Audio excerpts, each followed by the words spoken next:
Apakah benar konvoi itu dapat memicu sebuah konflik ataupun bentrok? Itu bisa iya ataupun bisa tidak.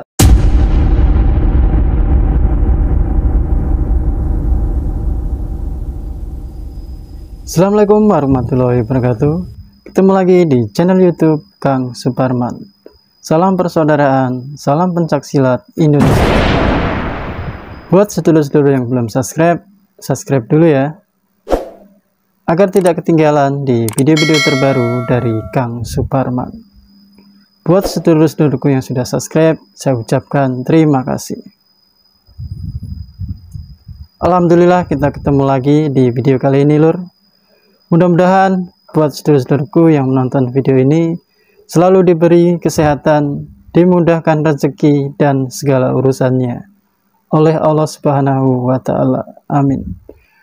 Buat sedulur-sedulurku yang masih aktivitas ataupun dulur-dulurku yang lagi bepergian, semoga dilancarkan segalanya. Baik sedulur-sedulurku, video kali ini kita akan membahas beberapa pertanyaan dari subscriber ataupun di media sosial yang ternyata yang efek dari perobohan tugu pencaksilat yang merupakan pemicu konflik yang sampai saat ini masih dilakukan perobohan di tugu di Jawa Timur, terutama tugu-tugu pencaksilat yang ada di jalan raya ataupun di jalan-jalan umum yang dapat memicu sebuah konflik di pencaksilat.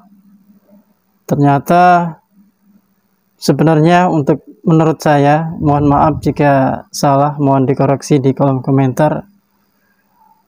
Menurut saya pemicu dari segala konflik ataupun bentrok itu bukan hanya tugu, dulur-dulurku. Jadi walaupun tugu-tugu sudah dihancurkan di seluruh Jawa Timur, tetap akan terjadi konflik ataupun bentrok karena pemicunya itu sangat banyak sekali, terutama yang sering terjadi itu adalah pada saat konvoi. Saat konvoi ini sebenarnya di setiap perguruan pencaksilat itu memang tidak disarankan ya lur. Jadi tidak diperbolehkan sebenarnya. Apakah benar konvoi itu dapat memicu sebuah konflik ataupun bentrok? Itu bisa iya ataupun bisa tidak menurut saya lur. Jadi konvoi yang ugal-ugalan inilah yang memicu sebuah bentrok ataupun konflik di perguruan pencaksilat. Konvoi ini sangat tidak setuju. Kenapa tidak setuju? Konvoi yang ugal-ugalan, urakan, yang tanpa pengamanan aparat keamanan ataupun tanpa pengamanan internal dari perguruan tersebut, ini sangat berpotensi menjadi pemicu konflik ataupun bentrok antar perguruan ataupun antar masyarakat. Konvoi yang sering menjadi konflik ini biasanya konvoi yang ugal-ugalan yang sangat mengganggu masyarakat umum. Knalpot blong ya, knalpot yang suaranya sengaja diperbesar ya, jadi dimodifikasi sehingga menimbulkan suara-suara yang keras sekali, bising sekali.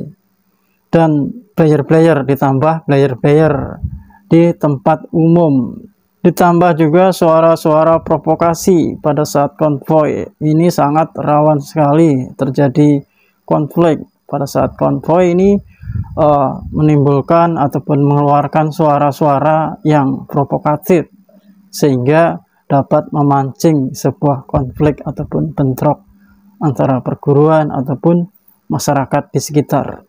Juga bisa gerakan-gerakan tangan pada saat konvoi ini juga bisa memancing terjadinya konflik ataupun bentrok, karena di setiap perguruan pencaksilat ini mempunyai pakemnya masing-masing. Dari gerakan tangan yang provokatif ini juga bisa memancing sebuah konflik juga lur. Dan berikutnya yaitu berdiri di atas motor pada saat konvoi ini juga sangat berbahaya bahkan membahayakan diri sendiri ataupun orang lain di sekitarnya. Jadi alangkah baiknya konvoi-konvoi, urakan-urakan seperti ini dulur-dulurku mohon dihindarkan, karena di satu sisi juga bisa mengganggu ketertiban lalu lintas, juga mengganggu masyarakat sekitar. Hal itulah yang menjadi pemicu konvoi yang menyebabkan terjadinya konflik di setiap perguruan ataupun di masyarakat. Apakah konvoi juga bisa dengan damai? Bisa, dulur-dulurku. Konvoi dengan damai, tertib, tidak mengganggu lalu lintas, sopan, dan tidak player-player, itu juga sangat bagus sekali. Konvoi dengan pengawalan ketat dari aparat keamanan ataupun aparat keamanan dari internal perguruan tersebut seperti Korlap, Satgas, dan lain-lainnya. Ini sangat penting jika akan melakukan konvoi tertib. Jadi konvoi-konvoi ini yang sebenarnya sangat disarankan agar konvoi tersebut tidak terjadi hal-hal yang tidak kita inginkan. Walaupun sebenarnya konvoi ini tidak disarankan ataupun tidak diperbolehkan di setiap perguruan pencaksilat manapun. Terus kenapa konvoi terus dilakukan, Mas?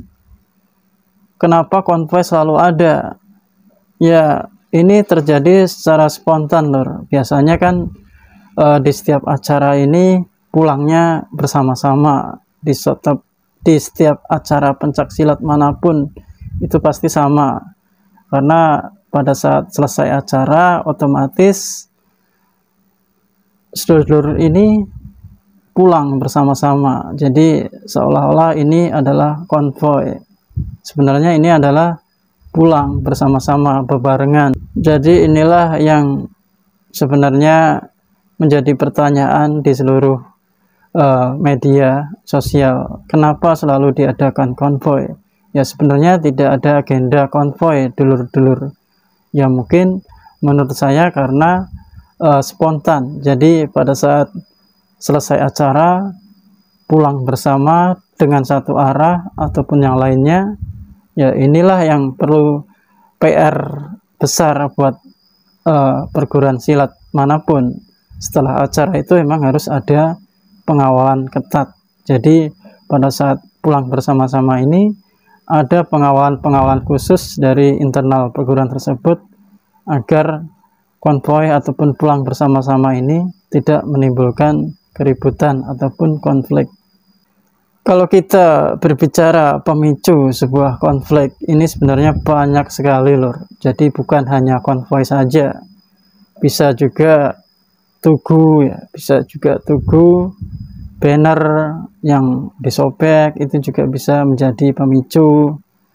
Dendam pribadi yang ujung-ujungnya membawa nama perguruan, ini juga bisa menjadi sebuah konflik. Terus debat di media sosial, nah ini juga bisa menimbulkan kericuhan yang akhirnya membawa massa, karena debat di media sosial akhirnya ketemu di dunia nyata, akhirnya terjadi sebuah konflik ataupun keributan. Nah inilah yang sangat disayangkan. Baik dulur-dulurku, mudah-mudahan hal-hal tersebut bisa menjadi pembelajaran buat kita semuanya agar lebih bijak lagi dalam mengambil keputusan. Kita semuanya adalah saudara, sedulur, semuanya satu saudara.